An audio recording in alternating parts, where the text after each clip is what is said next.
रोज समय देते हैं, उनके लिए मैं दिल से नमन करता हूँ और चाहता हूँ कि उनके लिए एक जोरदार ताली बजाया जाए।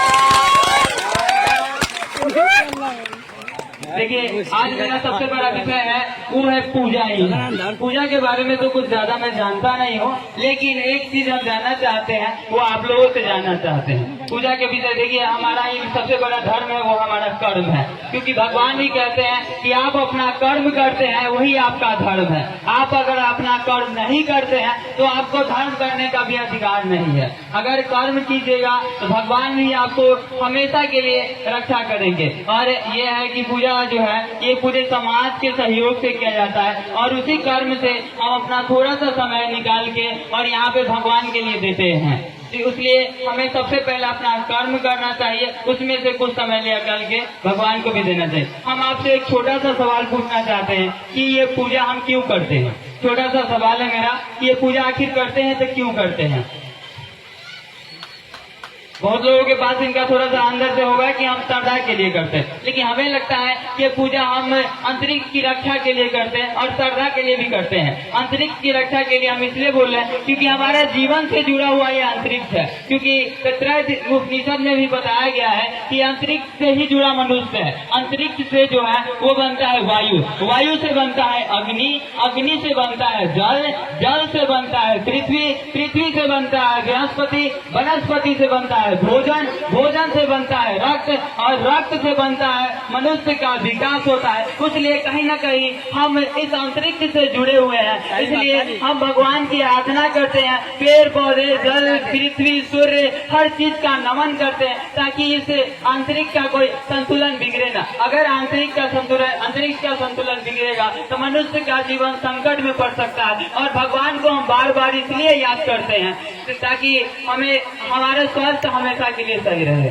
हमारा यही लगता है, आपका हो सकता है हमसे कुछ भूल हुई, हमें माफ कीजिएगा। और आगे की ओर हम और बताना चाहेंगे, भगवान ने जो हमें दिया है उसका कभी हम भरपूर नहीं कर सकते, क्योंकि भगवान ने जो दिया है आप सोच नहीं सकते वो कितना बेस्ट है। आप 1 लीटर पानी खरीदने जाते हैं, उसका मूल्य 20 रुपया होता है, लेकिन आप दिन भर में कितना पानी का इस्तेमाल करते हैं आप कभी सोचे।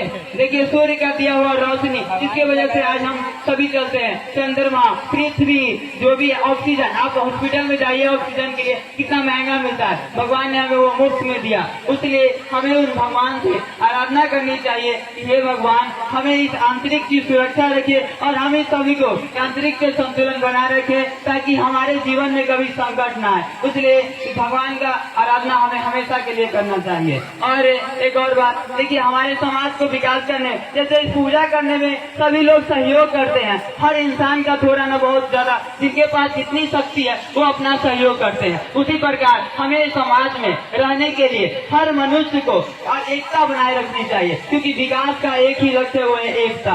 एकता न रहेगा तो आप कुछ भी नहीं कर सकते। अब 5 लकड़ी को एक साथ रख के तोड़ा जाए तो वो कभी टूटता नहीं, और उसको अकेले कर दिया जाए वो जल्द टूट जाता है। इसलिए हम चाहते हैं, इस समाज से आग्रह करते हैं कि आप ऊंच नीच ये सब ना देखें और एकता बनाए रखें। देखिए, जीवन में कोई भी जो प्रकृति का दिया हुआ वस्तु है उसे कभी भी हमें हंसना नहीं चाहिए, ना उसे कभी नीच दिखाना चाहिए, क्योंकि भगवान ने जो हमें दिया वो हम अपने से प्राप्त नहीं किए। कोई भी मनुष्य जो है वो नहीं चाहता कि हम छोटे और नीचे जो भी है घर में हम जन्म ले, वो भगवान का दिया हुआ वरदान है। इसलिए उसे हंसकर या जो भी है नीच दिखा के हम नीचा न समझे, ताकि उनका और सम्मान न घटे। सरकार ने हमें इसलिए ड्रेस बनाया स्कूल में, ताकि कोई भी बच्चा को ये न लगे कि वो नीच है और ऊंच है। इसलिए ड्रेस बनाया गया कि किसी को बुरा न लगे, क्योंकि अगर ड्रेस नहीं रहता तो जिनके पास जितनी शक्ति हो वो उतना पहन के जाते, तो फिर जिनके पास नहीं होता उनको बुरा लगता। इसलिए सरकार ने ये सब बातों को सोचते हुए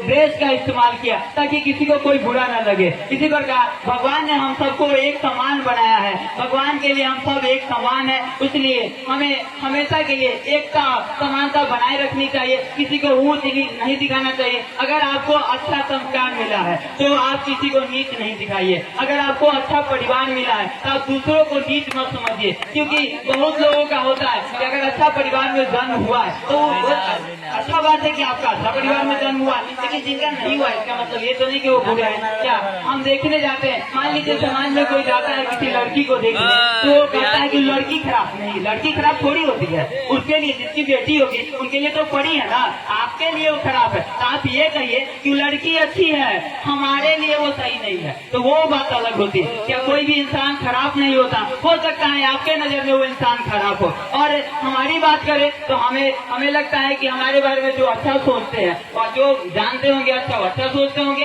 जो खराब जानते हो खराब, इसलिए हमें कोई फर्क नहीं पड़ता कि आप हमारे बारे में क्या सोचते हैं। अगर हमसे कोई भूल हुई तो माफ कर दीजिएगा। आप सभी को धन्यवाद। इतना आसान